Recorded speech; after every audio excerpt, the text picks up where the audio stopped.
Uma das questões que mais preocupa quem se interessa em comprar um carro elétrico é a autonomia do modelo, uma vez que o mercado brasileiro ainda não tem estrutura para carregamento dos veículos, seja nas estradas ou até mesmo nas cidades. Afinal, quando o carregador está funcionando, há uma fila de horas para poder usá-lo. Por isso, quem compra um carro elétrico sempre está de olho no alcance do modelo e o que ainda ele te entrega, né? O quanto você vai conseguir usar. Porém, e quando essa autonomia não bate com a realidade? Como assim, Nicole, do que você está falando?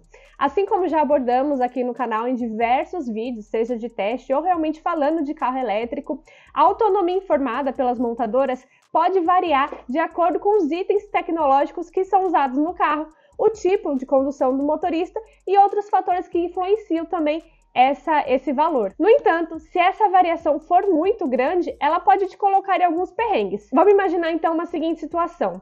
Você está na estrada com seu carro elétrico que te gera uma autonomia de 400 km. Como você está na estrada, você está em velocidades altas, você está usando o GPS, o aplicativo de música, o ar-condicionado e você não é o tipo de condutor pé leve, você gosta de dar aquela pisada. Dessa forma, no final a autonomia pode cair bastante, né? Então esses 400 km podem não ser alcançados. E já pensou, por conta dessa autonomia que foi reduzida, por conta do tipo de condução e tudo isso que eu falei, você ficar parado no meio da estrada sem poder carregar o seu veículo? Se isso acontecer, será que você pode recorrer e ter algum direito a solicitar junto à montadora? Afinal, o carro não atingiu o alcance que foi passado, né?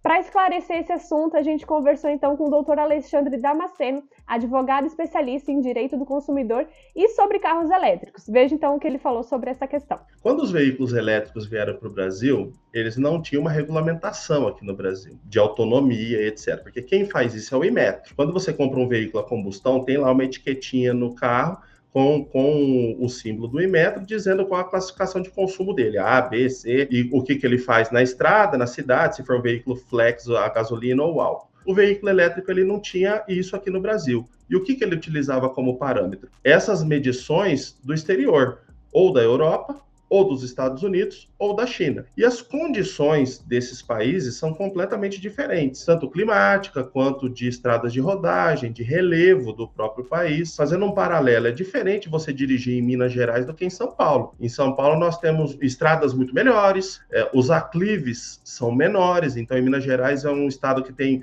um relevo muito acidentado, então tem muita subida, muita descida.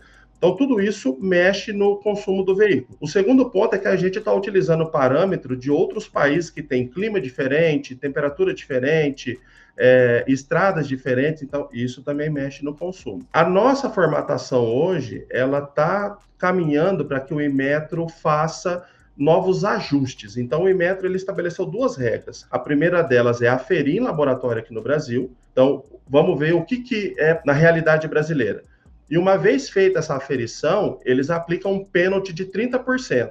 Então, se um veículo, por exemplo, tem uma autonomia aferida aqui no laboratório brasileiro de 100 km, aplica-se uma penalidade de 30% e vai constar no manual ou na etiqueta 70 km de autonomia. A gente teve um caso interessante que foi o XC40 da Volvo. Foi verificado uma autonomia 13% menor do que o laboratório estrangeiro e aplicado um pênalti de 30%. Então, ele teve uma redução do que era prometido pelo fabricante de 43%. Era um carro que tinha um alcance de 450 quilômetros, baixou para 230, se eu não me engano. Então, hoje, a gente está caminhando para esse cenário. E por que eu estou te dizendo isso? Antes dessa verificação pelo Inmetro, eu entendo que existe aí sim uma responsabilidade do fabricante, porque o fabricante está sendo introduzido num mercado que ele desconhece, então ele precisa avaliar essas questões do mercado que ele vai explorar para demonstrar para o consumidor quais as reais condições do veículo dele naquele cenário. Então, se o fabricante, o importador, traz um veículo da China, por exemplo, alegando que ele tem uma autonomia de 1.000 quilômetros, chega aqui, essa autonomia é de 500, eu entendo que o consumidor foi lesado.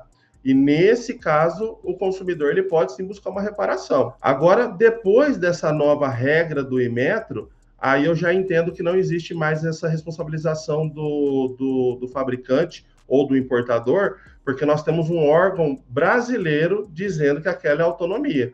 Então, a gente já tem uma chancela ali do Estado brasileiro dizendo que aquele veículo, nas condições nacionais, tem aquela qualidade, etc. Então, existem aí dois cenários e um marco entre elas, e esse marco é justamente essa avaliação com as etiquetas do Inmetro para o cenário brasileiro. Então, antes do cenário brasileiro, antes do sistema de etiquetação nacional, eu entendo que há-se uma discussão sobre responsabilidade do importador.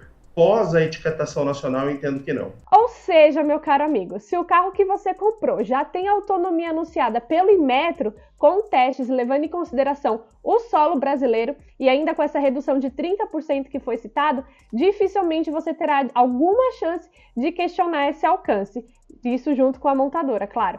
Uma vez que um órgão brasileiro já fez essa aferição e realmente, se você não atingir esse dado estipulado, foi sim por conta de direção, por exemplo, ou seja, culpa sua.